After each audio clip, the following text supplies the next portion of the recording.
परभणी येथे डॉक्टर बाबासाहेब आंबेडकर यांच्या पुतळ्यासमोरील संविधान उद्देशिकेच्या विटंबनेची घटना मंगळवारी दिनांक 10 डिसेंबरला घडली।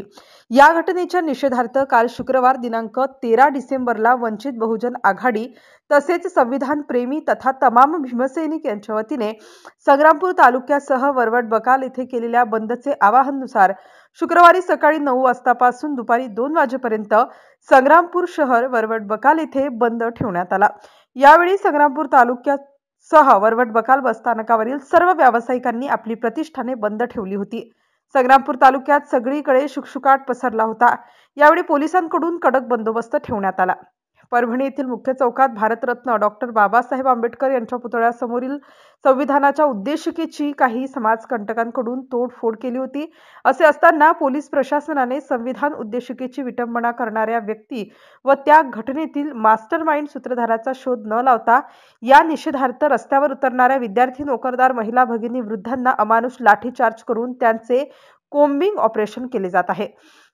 एवढेच नव्हे तर झालेल्या संविधानाच्या अवमानाबद्दल रस्त्यावर उतरणाऱ्या भीमसैनिकांना खोट्या गुन्ह्यात अटकविले जात आहे।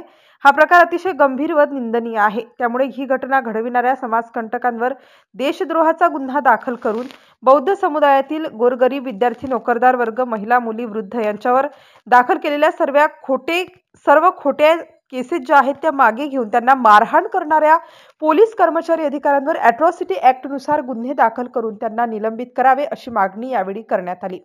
MCN न्यूज मराठी करिता रवींद्र शिरस्कार, संग्रामपूर। जय भीम, जय संविधान, जय जिजाऊ, जय शिवराय। परभणी येथे जे घटना घडली की त्या ठिकाणी काही लोकांनी डॉक्टर बाबासाहेब आंबेडकरांच्या स्मारकासमोर संविधानाची प्रत ठेवलेली होती। ती प्रत फाडून टाकली, फेकून दिली। अरे एवढा द्वेष कसा? कारण की संविधान म्हटलं म्हणजे एका कुठल्या घटकाचं नसून ते पूर्ण भारत संविधान आहे। त्याच्यावरती आपला देश चालतो। ज्या संविधानाने आपल्याला माणूस म्हणून जगण्याचा अधिकार दिला, असे नाना प्रकारचे अधिकार त्या संविधानामुळे आपल्याला प्राप्त झालेले आहेत। आणि त्या संविधानावरती आशिरा ओढला जाते, त्यावरती बोट ठेवले जाते, फाडले जाते, फेकले जाते। या घटनेच्या निषेधार्थ आज संग्रामपूर तालुका व वरवड बकाल हे कडकडीत बंद ठेवण्यात आलेलं आहे। तरीही ज्या व्यक्तीने ते संविधान फाडले असेल, फेकले असेल, त्या व्यक्तीवर देशद्रोहाचा गुन्हा दाखल झाला पाहिजे ही आमची मागणी आहे व अपेक्षा आहे। कारण की जे संविधान देश चालवते त्याच्या भरोश्यावर देश चालतो आणि त्याचा जर अपमान होत असेल तर हा देशद्रोहच म्हणावा लागेल।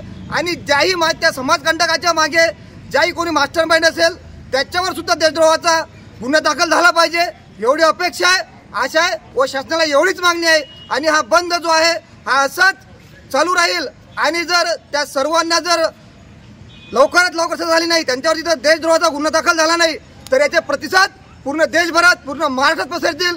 एवढंच आम्ही या समाज संघटनेच्या वतीने आव्हान करतो व थांबतो। धन्यवाद।